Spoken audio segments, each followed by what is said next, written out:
Vale, espero que desde el otro lado estén viendo la presentación. Si no, me avisas, Pablo, ¿vale? ¿No sé? Ah, es que creo que le he dado erróneamente, sí. Perdón. No, es que yo mal. Claro, es que quiero dar. No sé si es esto. Ventana mejor, sí. Ahora sí, ¿verdad?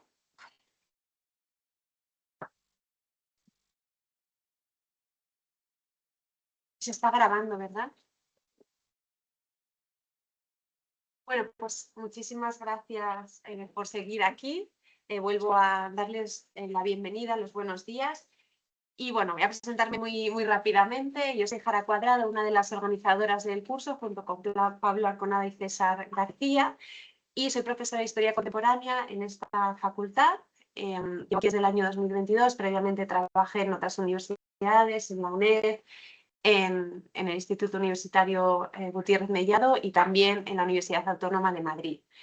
Aparte, bueno, pues he colaborado con universidades en el extranjero y me he especializado en el continente africano. Como les señalaba al principio, para mí este tema es algo nuevo, pero que siempre te ha llamado la atención y por lo tanto, bueno, pues esta era una oportunidad estupenda para abrir el camino a esta línea de investigación. Quería, bueno, decir, ¿no? En primer lugar, que es un placer y un honor poder participar en este curso, como he dicho antes también, y en segundo lugar, es una responsabilidad como historiadora abordar una cuestión que suscita, bueno, pues un importante debate social, político, pero también, desde luego, académico.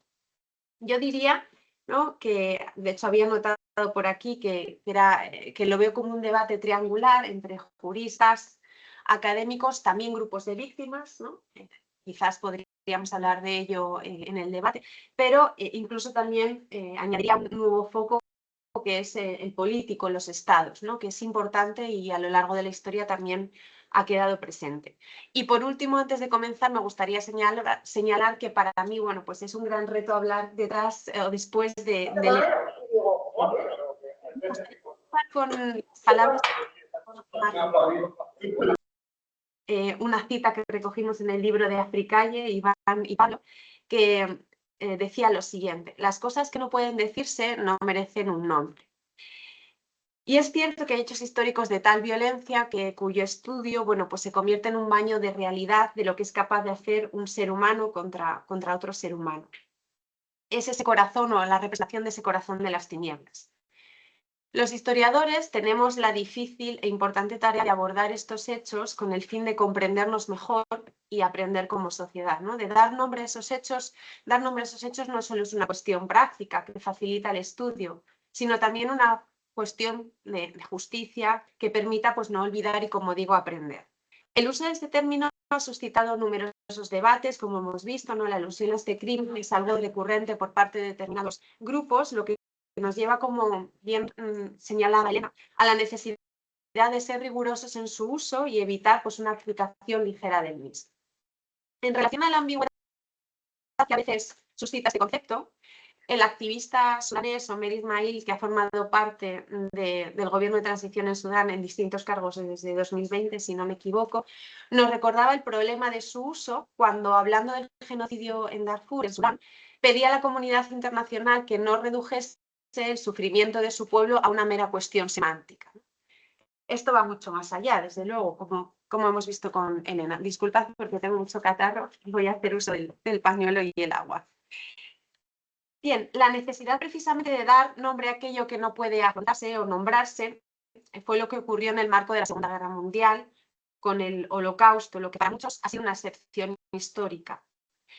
Con el fin precisamente de dar nombre a esos crímenes, ya hemos visto cómo el abogado polaco judío Raphael Lemkin, bueno, pues en su libro El dominio del eje en la Europa ocupada, que también ha mencionado Elena, pues creó esta palabra cuya etimología procede de un término griego, ¿no?, geno, que significa raza o tribu, y del latín cidio, que significa matar, precisamente haciendo referencia a los crímenes nazis para eliminar a la comunidad judía europea.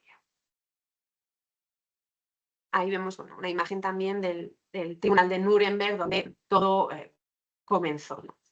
A partir de ese momento y a través de la maquinaria jurídica institucional que hemos visto en la ponencia anterior, pues empezó a hablar de otros genocidios en la historia que ya se han mencionado, ¿no? Desde que nació la Convención para la Prevención y la Sanción del Delito de Genocidio, pues se han reconocido una serie de estos crímenes por parte de la comunidad internacional, pues desde Camboya, Ruanda, el genocidio de Srebrenica o el genocidio contra la población yazidí, que es cierto que aquí hay debate, luego lo mencionaré, no solo contra la población yazidí, sino también cristianos y musulmanes chiitas en Irak y Siria a manos del Estado Islámico, ¿no? Luego hablaré de otros casos en la historia, pero es importante señalar que el consenso puede variar, ¿no? Porque es cierto que el consenso jurídico, en los casos que Elena nos ha puesto sobre la mesa, a veces hay consenso académico entre politólogos, historiadores, sociólogos, antropólogos, y a veces no hay, por ejemplo, no se da ese consenso político total, ¿no? Por lo tanto, nos encontramos en una marea de consensos y falta de acuerdo, ¿no? Desde luego, desde el campo académico se fueron dando pasos significativos para el estudio comparativo de los genocidios.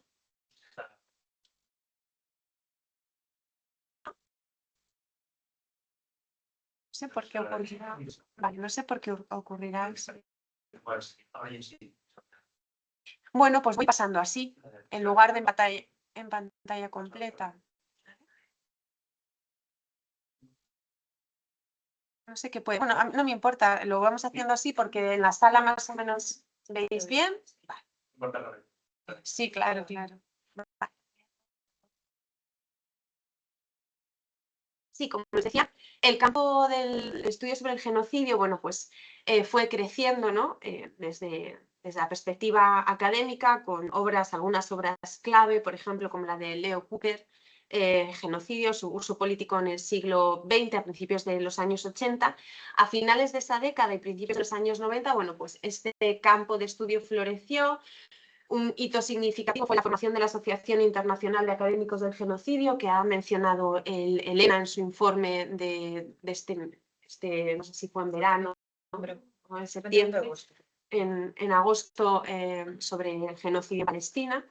Y bueno, a partir de ahí, pues la publicación de monografías y estudios comparativos, aunque es cierto que la literatura se ha centrado de forma bastante bueno, numerosa, ¿no? Se ha dirigido a analizar la catástrofe bajo el nazismo, ¿no?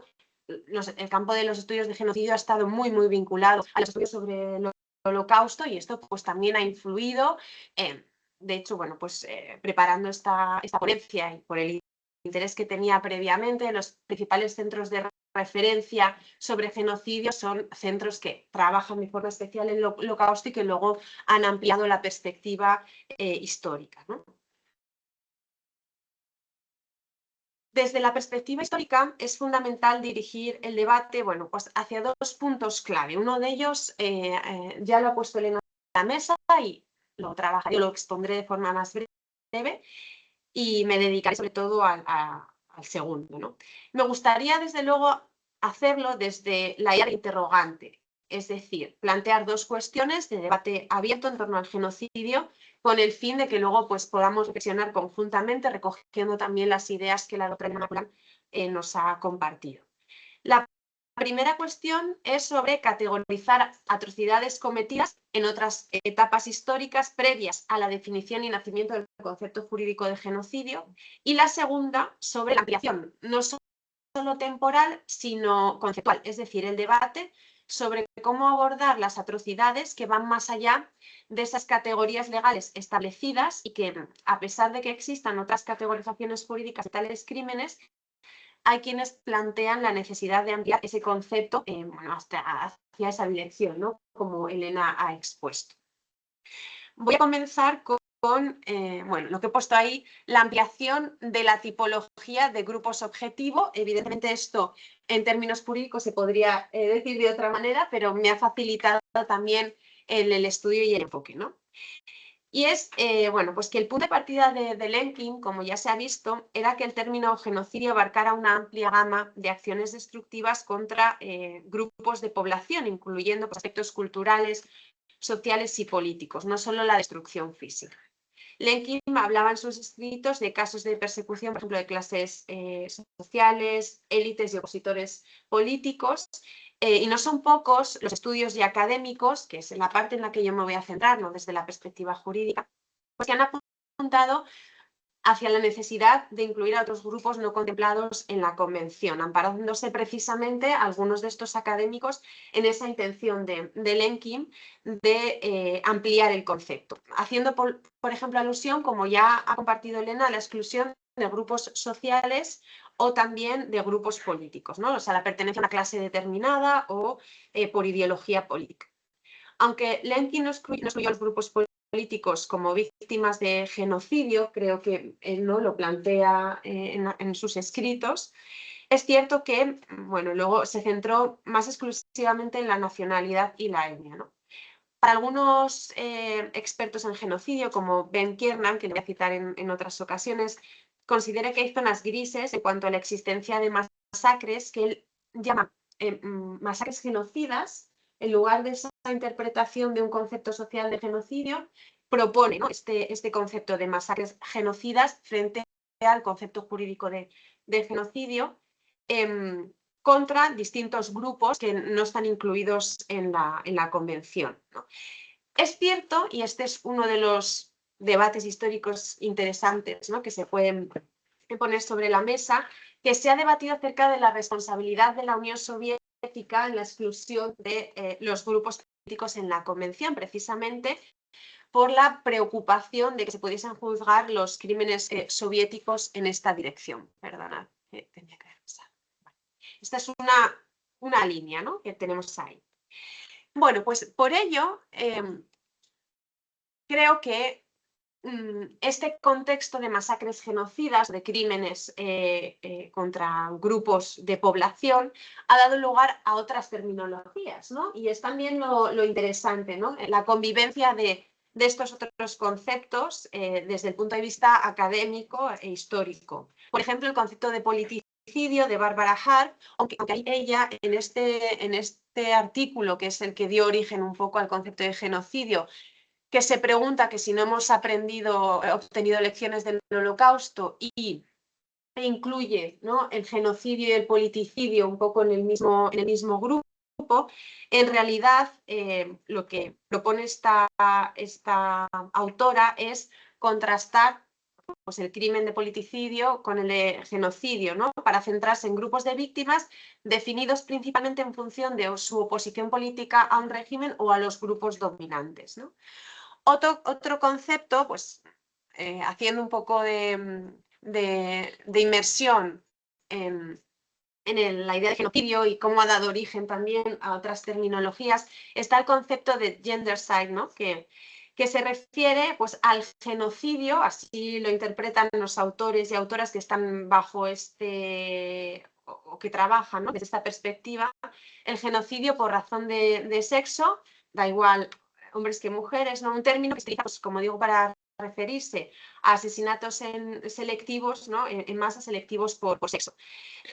Su autora, la autora que dio origen a este concepto en los años 80 fue Marianne Warren, y ella, por ejemplo, hacía referencia a las masacres en Nankín por las tropas imperiales japonesas en China en finales de los años 30, o también, por ejemplo, en Bangladesh en 1971 por las tropas pakistaníes, ¿no? Este concepto se diferencia del de feminicidio, que también está muy extendido, y, por ejemplo, tenemos otros conceptos que, bueno, pues también son de uso académico y jurídico, como el de etnocidio y ecocidio, ¿no? que se podrían, bueno, pues, plantear para el debate, ¿no? Pero realmente la cuestión que a mí me interesa como historiadora es esa ampliación temporal, ¿no? Sobre, bueno, podemos decir, los límites históricos del concepto de genocidio. Y me gustaría comenzar, bueno, pues subrayando que hay que tener en cuenta que cada genocidio pues nace en un contexto sociocultural determinado y que no podemos desprender ese manto, esa capa a la hora de estudiar cada caso. Pero es posible, creo, y necesario hacer estudios comparativos, ¿no? Algo clave desde la perspectiva histórica. Voy a citar las palabras de Bernard Brunetto en su libro El siglo de los genocidios, que señalaba que con el fin de evitar cualquier deriva inflacionista del concepto, una idea que me parece bastante sugerente, y para que la comparación no sea solo posible, también útil, hay que recurrir a una tipología precisa y razonada.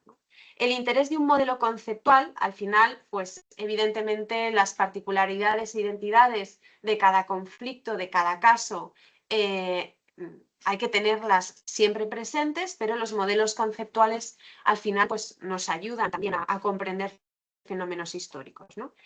Y ese modelo conceptual consiste precisamente en hacernos examinar en cada caso de masacre lo que la convierte en singular y al mismo tiempo lo que le da un carácter universal, ¿no? Cada genocidio es diferente, pero con términos de referencia adecuados, pues es posible establecer una tipología, un análisis comparativo, ¿no? También hago referencia aquí al profesor experto en genocidio, Scott Strauss, que señala dos elementos clave, ¿no? Y Elena, desde luego, nos lo ha compartido. La selección de grupos como objetivo, con todo el debate y la ambigüedad o zonas grises que hay respecto a la aplicación restrictiva de su uso jurídico, y la selección de grupos para su destrucción. Y aquí entra ¿no? el elemento de la intención de exterminio, que es esa cuestión tan complicada, pero también la que diferencia este crimen, ¿no? Este es uno de los elementos, como digo, centrales del debate, que la violencia masiva sin pruebas documentales de intención exterminadora pues no puede ser considerada como genocidio en su concepto jurídico, ¿no? Por lo tanto, hay académicos, historiadores, politólogos que consideran que ciertos hechos son genocidio en un sentido amplio, aunque legalmente no lo sería. Es esta idea de las masacres genocidas. En cuanto a la perspectiva histórica, es fundamental pues, conocer los factores políticos, económicos y culturales que en conjunto crean un entorno particularmente propicio para el genocidio. Aunque puede haber motivaciones individuales banales, ¿no? Como identificaría Hannah Arendt, hay patrones, desde luego, conductuales que están marcados por cuestiones macro, es decir, por elementos estructurales, el Estado, tensiones y divisiones sociales, ideología, normas culturales, el papel también de los actores coloniales, ¿no?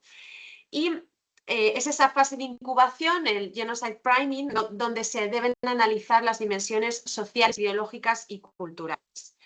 Algunos académicos han preferido argumentar que el genocidio, bueno, siguiendo esta línea, ¿no? Surge precisamente de ciertas estructuras sociales e históricas más que de procesos mentales o de la acción humana, ¿no? Y es aquí donde los historiadores pues tenemos ese papel clave. Es la perspectiva histórica como categoría analítica y metodológica la que nos proporciona las herramientas para situar cada genocidio en su propio contexto histórico, ¿no? Y evitar así pues, la aplicación también de enfoques desde el presente.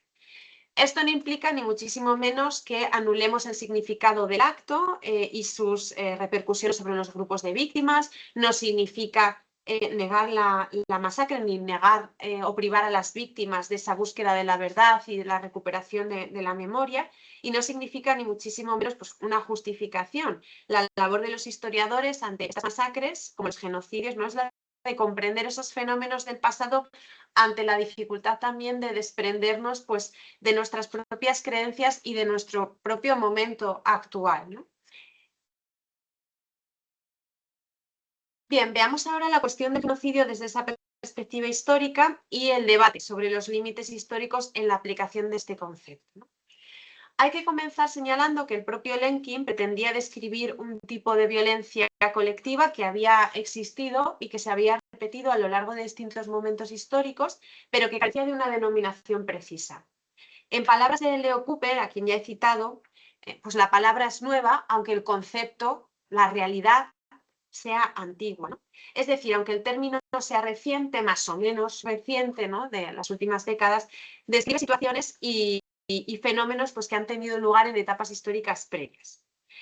Pero claro, utilizar también categorías contemporáneas para estudiar sociedades del pasado requiere un profundo análisis crítico, ¿no? Además, y otra cuestión importante que Elena ha mencionado, es que al abordar hechos históricos se suman otros retos para la investigación histórica, como la existencia de documentos explícitos de órdenes de exterminio, de registros demográficos fiables, ¿no?, para ver la comparativa en la pérdida de población, o, desde luego, datos precisos sobre la intención, también la escala, la responsabilidad, ¿no? Es muy, muy complejo, ¿no?, históricamente. Podemos decir, bueno, pues que hay genocidios, como comentaba al principio, reconocidos por tribunales internacionales que reciben más o menos un consenso jurídico, como Elena ha compartido, pues desde el Holocausto, Camboya.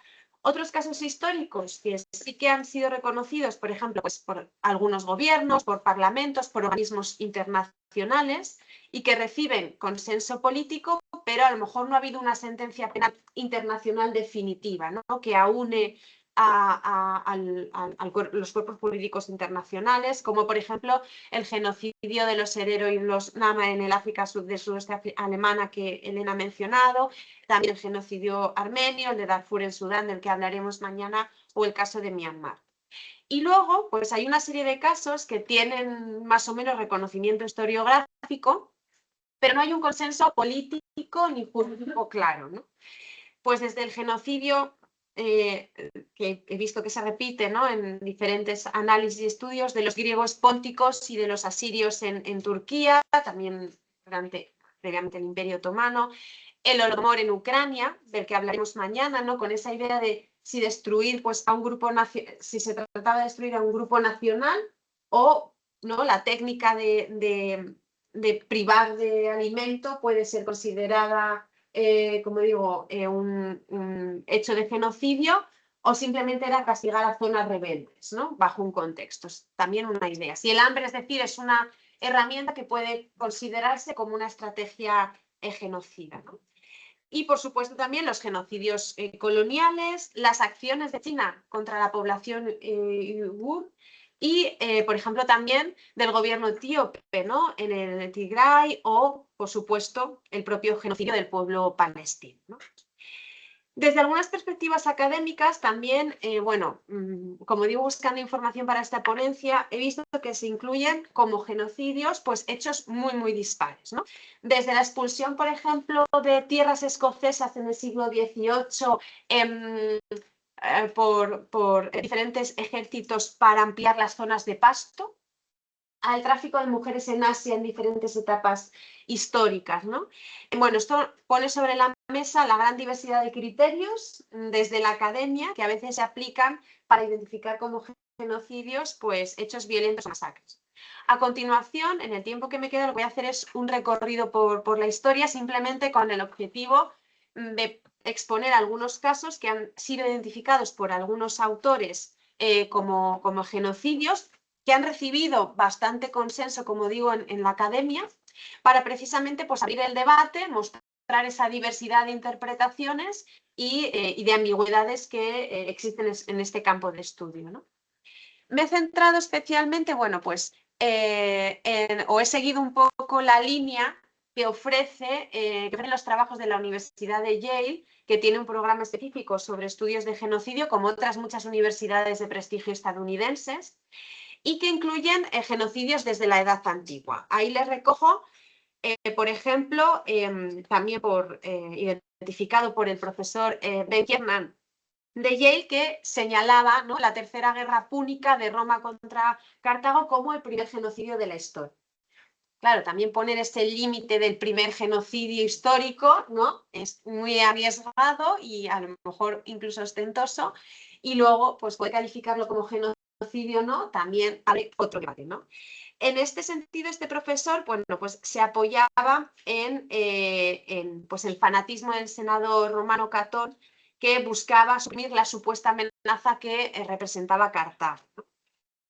Y sus estudios, pues, muestran que de una población de más o menos, aquí las cifras evidentemente varían bastante, vamos a hacer unos 300.000 habitantes, al menos la mitad perecieron a manos de los ejércitos romanos, ¿no? Y de hecho él habla de la solución cartaginesa. También incluso hay quienes aluden a las palabras del rey Agamenón, una figura épica, ¿no?, recogidas por Homero en la Ilíada, porque señalaba: no dejaremos a ninguno con vida, ni siquiera a los bebés en el vientre de sus madres, ni siquiera ellos deben vivir. Todo el pueblo debe ser aniquilado y nadie debe quedar para pensar en ellos y derramar una lágrima. También hay quienes incluso señalan las cruzadas cristianas durante la Edad Media europea como objeto de estudio, ¿no?, de prácticas genocidas. O incluso ahí les recojo, aunque la imagen no tiene mucha calidad, un grabado de los ejércitos de Gengis Khan en el siglo XIII y cómo, ¿no?, desde el este de Asia fueron devastando territorios que llegaron a Europa occidental, pues dejando tras de sí escombros, tierras devastadas y desde luego numerosos muertos. Otro punto fundamental en la historia de debate es el sistema de comercio y de trata de personas que Europa sostuvo en ese comercio triangular durante los siglos XVI y XIX, la esclavitud atlántica, que para muchos expertos constituye también un caso de genocidio, ¿no?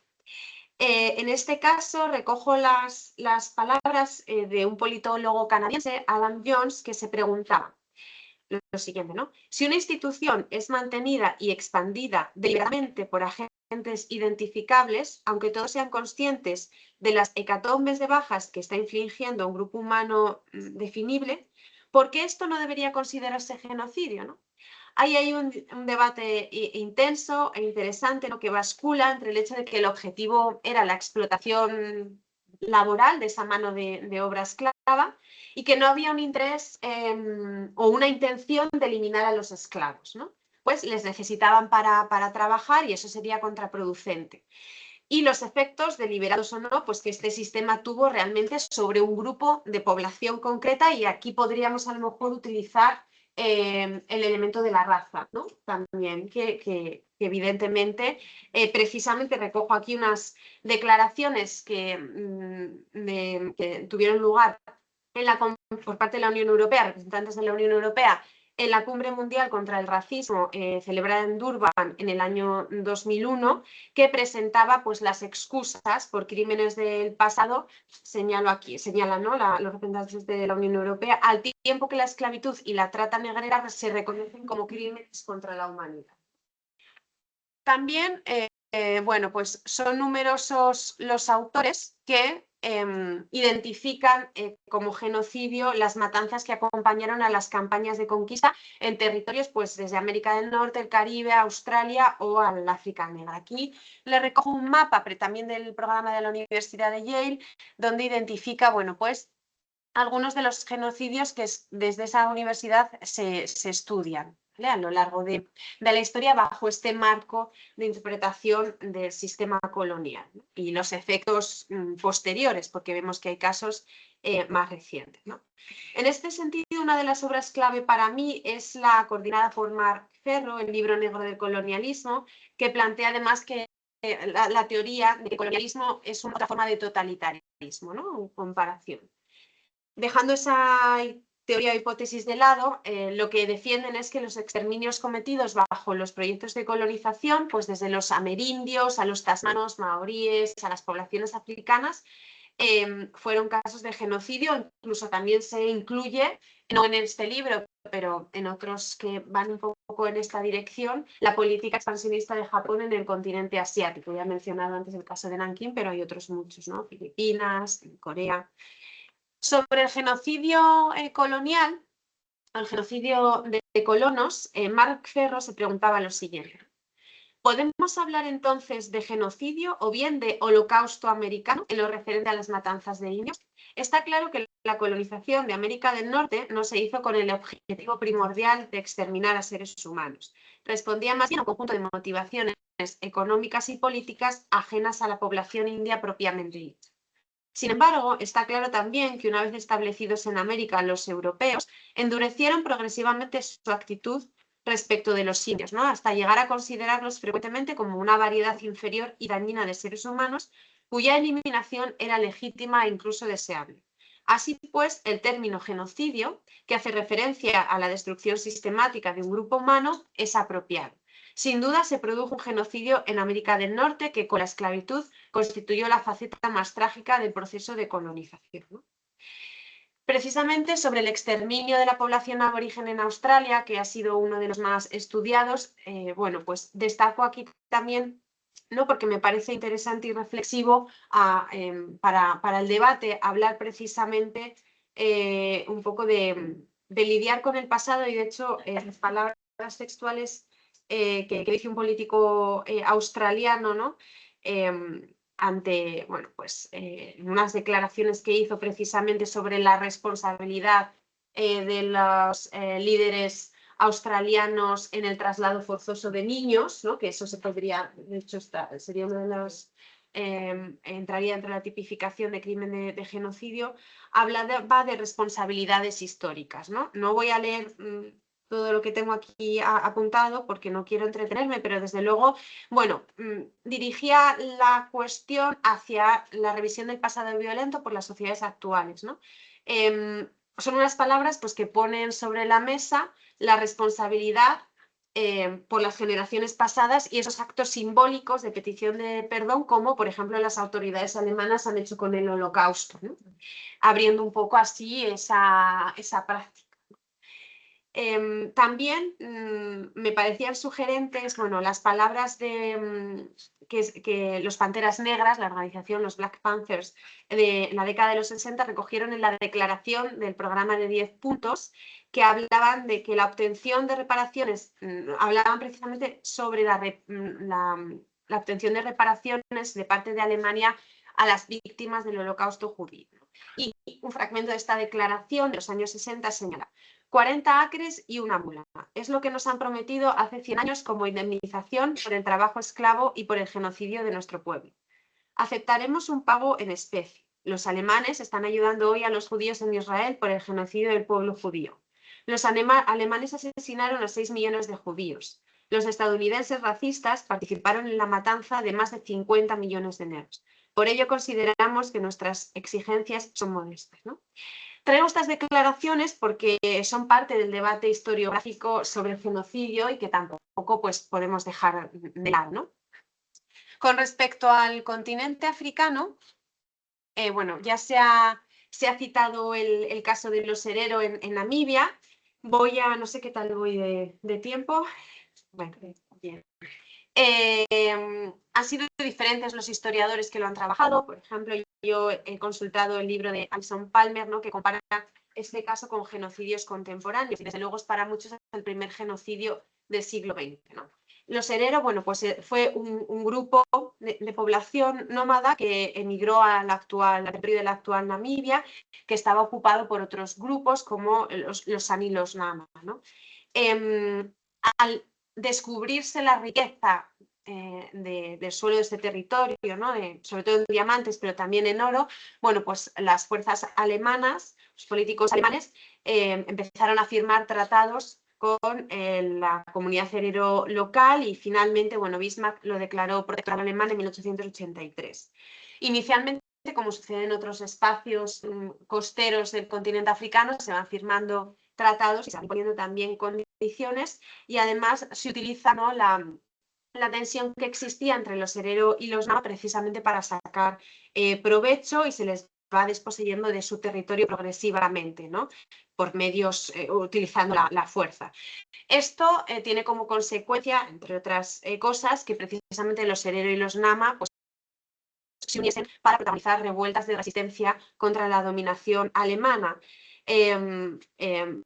A partir, bueno, de diferentes medidas, lo que se hace es llevar a la población herero especialmente a zonas, ¿no? del desierto, a las que obstruye cualquier vía de escape, se les priva de comida y de agua, de hecho se envenenan los pozos, hace que su ganado pues, muera y de hecho hay una orden de exterminio del 2 de octubre de 1904 del gobernador de la colonia, de von Trotha, no sé si se pronuncia así, pero que decía lo siguiente, ¿no? Bueno, estaba enfocado sobre todo a exterminar de forma clara al pueblo herero. Es cierto que esta orden el emperador Guillermo II la debe retirar por las presiones internacionales de lo que suponía, pero bueno, a partir de ahí se crean campos de concentración Y esto hace que algunos historiadores, como dos concretamente los académicos que han trabajado sobre la situación de Namibia, del genocidio de los namilos herero,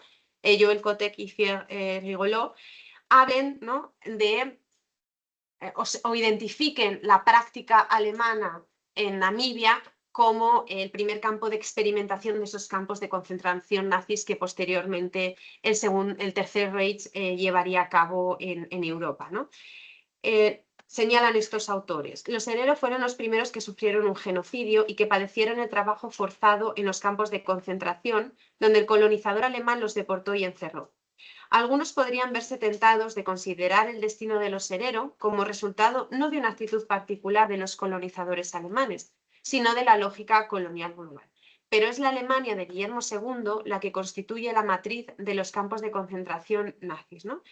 Y bueno, recojo aquí también unas palabras del ministro de Asuntos Exteriores alemán a principios del siglo XXI, también en esa conferencia contra el racismo que se celebró en Durban, precisamente hablando de las obligaciones históricas de los alemanes con el pueblo de Namibia. Elena ha mencionado, bueno, pues cómo a partir de 2004, que se conmemoró el centenario de la guerra colonial librada por el ejército imperial alemán en este territorio, y los esfuerzos posteriores de reconciliación, ¿no?, de búsqueda de reconciliación.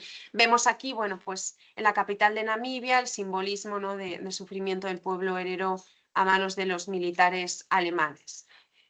Es interesante, aquí, perdonad, aquí lo tengo, bueno, también traer sobre la mesa un caso dentro del continente africano cometido por, pues por élites, ¿no?, africanas dentro del reino Zulú, que seguramente les sonará, ¿no?, y su líder Saka Zulu, que emprendió, bueno, pues campañas de expansión y aniquilación en la región, en la zona de Sudáfrica, Zimbabue, perdón, pero también sobre otros territorios actuales como Tanzania, Kenia, Uganda, Malawi o Zambia, no sé si lo he mencionado, ¿no? Claro, en ocasiones, por las investigaciones que se han hecho de forma además muy interesante, sobre todo basadas en la tradición oral, porque las pruebas documentales, bueno, pues los vestigios históricos no quedaron, ¿no? No fueron muchos los que pudieron permanecer, pero es cierto que la tradición oral, estas historias han pervivido de forma muy clara entre las poblaciones de estos territorios. Estamos hablando de principios del siglo XIX. Y bueno, a partir de esta tradición oral, parece ser, ¿no?, que aparentemente Saka, este líder del reino Zulú, implementó una estrategia de exterminio, por ejemplo, selectivo por género, lo cual sería bastante, bueno, pues novedoso en cuanto a experiencias históricas, ¿no?, con la idea de aniquilar por completo, bueno, pues a la entidad tribal por separado, ¿no?, reclutando a los hombres que se integraban en el ejército y exterminando mujeres, pero también a bebés y ancianos a quienes consideraba inútiles, ¿no? Estos trabajos, pues, muy interesantes, la verdad, también de otro historiador de Yale, de Michael Mahoney, señala, ¿no?, hablando de estas prácticas genocidas, ¿no?, lo siguiente: si el genocidio se define como un esfuerzo estatal para aniquilar pueblos enteros, entonces las acciones de Saka en este sentido sin duda cumplen con esta definición. Señala que el término adoptado por los zulúes para referirse a esa campaña de expansión y conquista, perdón por la pronunciación, Izbekuza, deriva del zulú Izbe, que significa nación, pueblo, sistema político, y Ukufa, que es muerte, agonía, ¿no? Entonces, si unimos los dos términos, vemos una relación clara, no solo en el significado, sino también etimológicamente con la de genocidio, ¿no? Sin irme del continente africano, sería interesante, desde luego, también abordar la explotación sobre la población congoleña en la actual República Democrática del Congo, cuando era propiedad del rey Leopoldo II, y que autores como el famoso autor ya Hochschild no han dudado en calificar de holocausto. De hecho, su obra, que se hizo muy famosa a finales de los 90, se titula Los fantasmas del rey Leopoldo, un holocausto olvidado. Nos movemos ahora al continente europeo, aunque no me detendré mucho en el caso del genocidio armenio que tenía por aquí anotado, porque Elena ya nos lo ha presentado, ¿no? Y bueno, pues en este sentido paso, ¿no?, a plantear también otro tema de debate claro, que son los crímenes de hambre, como mencionaba antes, en el seno de la Unión Europea, ¿no? Esas hambrunas provocadas. Si es el hambre, se puede considerar el hambre una herramienta genocida, ¿no? Y bueno, pues de hecho la Unión Europea lo ha reconocido como genocidio. Vemos ahí también esa diversidad de consenso. También hay un debate historiográfico interesante, ¿no?, acerca de, o bajo el marco de la Segunda Guerra Mundial, en cuanto a los bombardeos y también la utilización de la bomba atómica por parte de Estados Unidos sobre Hiroshima y Nagasaki. El debate aquí estaría, ¿no?, un poco en relación entre la guerra y el genocidio, porque es jurídicamente, bueno, podemos luego dirigir el debate hacia esa dirección. Hay algunos autores, como el sociólogo sudafricano Leo Cooper, que defienden que los bombardeos indiscriminados fueron genocidas, como también los bombardeos atómicos, ¿no? Claro, aquí el debate, o por lo menos uno de los debates, es si las poblaciones civiles fueron atacadas fuera de los límites de la guerra legítima y sobre la base de su identidad étnica o nacional, ¿no? Para este autor y otros sí que lo fueron, pero por ejemplo, recojo aquí también las ideas de un fiscal de Nuremberg, precisamente, de Telford Taylor, que señalaba que los bombardeos de la zona, de esas zonas, no fueron genocidas o genocidios más bien, perdón, en el sentido de la convención, ¿no? Los bombardeos sobre Berlín y Tokio, pero también, por ejemplo, sobre Londres, no fueron bombardeados, no se produjeron porque sus habitantes fuesen alemanes, ingleses o japoneses, sino porque eran considerados enemigos y que a partir de ahí, bueno, pues que la matanza de esas poblaciones, esos bombardeos, cesaron cuando la guerra finalizó y ya no se consideraban enemigos, ¿no? Si nos movemos al continente asiático, bueno, Elena ya ha expuesto el caso de Camboya y de los Khmeres rojos con el régimen de Pol Pot, pero también se han considerado genocidios acontecimientos o masacres, como Dios han considerado bajo el cuerpo académico, ¿no?, de historiadores. Masacres que han ocurrido también en el marco de guerras, como por ejemplo la intervención de Estados Unidos en Indochina o de los soviéticos en Afganistán. O el caso de Timor Oriental, cuando bueno, pues era un territorio, una colonia que había dependido del Imperio portugués y que fue invadida por la dictadura militar de Indonesia en 1975, bueno, pues con una pérdida de población hasta finales de los años 90, cuando se retiran las tropas indonesias, muy elevada, ¿no? Creo que tengo aquí señalado que más o menos se estima que una quinta parte de la población de Timor falleció durante más o menos los 20 años de ocupación, y que además en el momento de la retirada de las tropas se llevó a cabo otra política de exterminio, de quemar campos, etcétera, ¿no?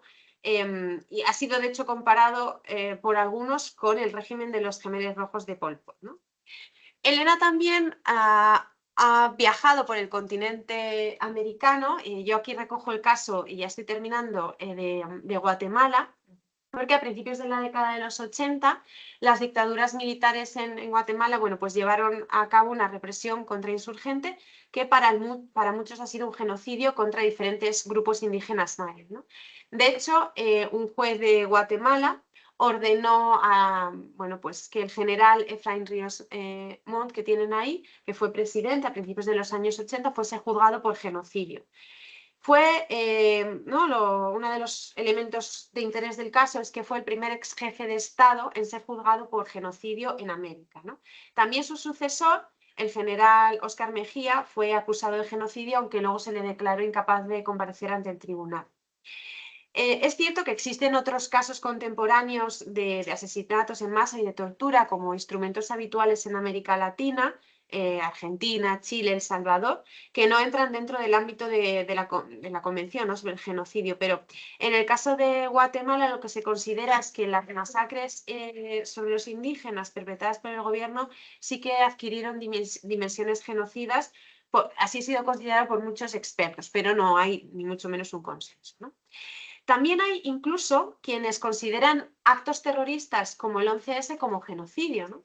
En su momento, algunos expertos en genocidio, como Peter Royent, señalaba que parece, al menos en apariencia, que podría argumentarse que Osama Bin Laden y sus secuaces tienen la intención de destruir total o parcialmente a un grupo nacional y que están más que dispuestos a matar a miembros del grupo, ¿no?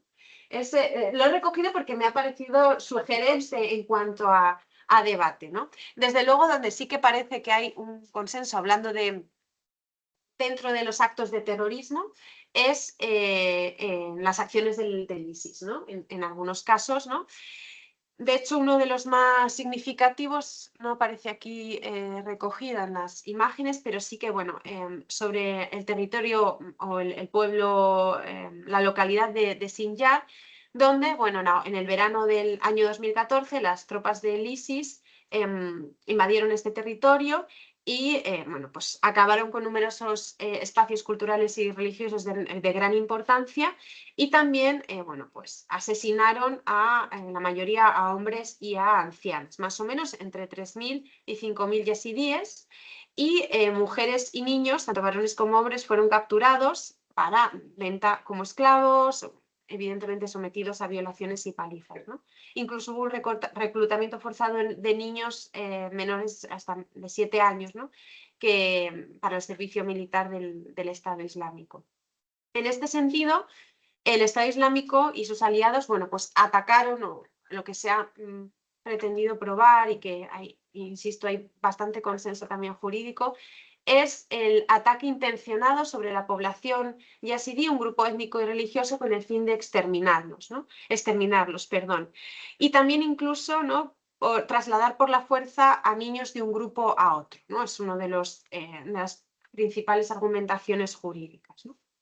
Bueno, estos son solo algunos de los casos objeto de debate entre la comunidad académica, ¿no? Algunos, como ven, bueno, pues llamativos o que son muy sugerentes, ¿no? Yo lo que he pretendido es buscar una amplia diversidad, un abanico de acontecimientos históricos y poner sobre la mesa los debates activos y vivos en torno a la cuestión del genocidio, ¿no? Esto me conduce, ¿no?, a la cuestión de que para los historiadores existe el reto, el problema de la operatividad del concepto, ¿no?, de la categoría de genocidio. Porque al final, y Elena también hablaba de ello, ¿no?, como concepto social, ella decía, bueno, es un constructo histórico, ¿no?, que responde, pues, a un sistema de valores sociales y culturales propios de la sociedad en la que nace y se crea, en este caso del marco de la Segunda Guerra Mundial y los efectos del Holocausto judío, ¿no? Al final, las categorías jurídicas no son una verdad esencial o fija, ¿no? Eso podría ser una interpretación, y esto enlaza, pues, acerca también de la historicidad del concepto, ¿no? Del concepto de genocidio, que no es estático, ¿no?, sino que nace, se desarrolla, que puede cambiar de significado dentro de un entramado social, cultural y político específico, y que se ha ido moldeando por la historia y el contexto en el que surge y que se usa, ¿no?, pues requiere estudiarlo precisamente en ese devenir temporal para comprender su significado. El significado de este concepto, por lo tanto, como digo, depende de la evolución histórica de la sociedad, como concepto histórico, no como concepto jurídico, ¿no? Y preparando, bueno, pues como digo, la ponencia también me surgía o me venía a la cabeza el concepto de derechos humanos, ¿no?, que no son lo mismo, o el concepto que tenemos como concepto social o histórico, no es lo mismo el concepto de derechos humanos que tenemos hoy en día al que nace bajo la Revolución Francesa, incluso en la década de los 70 del siglo pasado, ¿no? El concepto de genocidio también deja otros elementos de duda que yo tenía aquí apuntados, pero que Elena ha respondido muy bien o ha explicado muy bien sobre esa idea de destruir, si se trata solo de una destrucción física o biológica, y es necesario para hablar de genocidio, o la destrucción social y cultural es suficiente. Bueno, Elena ha lanzado esas ideas, ¿no? También, claro, sobre el volumen en cuanto a es decir, en cuanto al número de muertes de los miembros del grupo, porque claro, podemos estar hablando de un grupo muy, muy pequeño, ¿no? ¿Y cuánto es suficiente para hablar de genocidio, ¿no? También hay un debate intenso sobre pues la exigencia de la Convención para probar esa intención del perpetrador, o sea, el deseo consciente, como decía Elena, no podemos entrar en la cabeza de los actores, ¿no?, para destruir a ese grupo concreto, ¿no?, el motivo particular sobre ello. En definitiva, bueno, estas cuestiones son cuestiones abiertas que nos presentan un debate sobre la definición de genocidio, y haciendo una primera aproximación y acercamiento a este campo, que como he comentado al principio me interesa mucho, pero en el que soy una recién llegada, observo que hay una gran diversidad de interpretaciones, desde aquellas más cerradas o ajustadas a la Convención de Naciones Unidas, no a la versión inicial, sino a la que luego se aprobó en 1948, a otras que apuestan pues, por un concepto amplio. Esto conduce a un escenario epistemológico en el que bueno, se puede reflexionar sobre si es posible y necesario que se produzca una interpretación dinámica o evolutiva, ¿no?, del concepto de genocidio. Hay académicos que se distancian claramente de esa definición jurídica de genocidio, que tiene como referencia la Convención y el derecho internacional, y que hacen adaptaciones, ¿no? Estas ambigüedades pues lleva a que haya casos considerados como genocidio por unos académicos y no por otros, ¿no? Para mí, una de las preguntas clave es si historiadores y juristas pueden y deben usar definiciones distintas o incluso, ¿no?, esa perspectiva social, ¿no? ¿Hacia dónde nos lleva ese debate, ¿no?, esa idea de el concepto como construcción social? Bueno, mi objetivo ahora es trabajar en este marco teórico, en esta incipiente investigación que he hecho para la ponencia, que he compartido con ustedes y que me ha permitido poner la primera piedra. Y nada, muchísimas gracias. Damos paso ahora a... Bueno, podemos hacer un pequeño debate ahora o para después, vale. Pues hacemos un parón entonces. Gracias.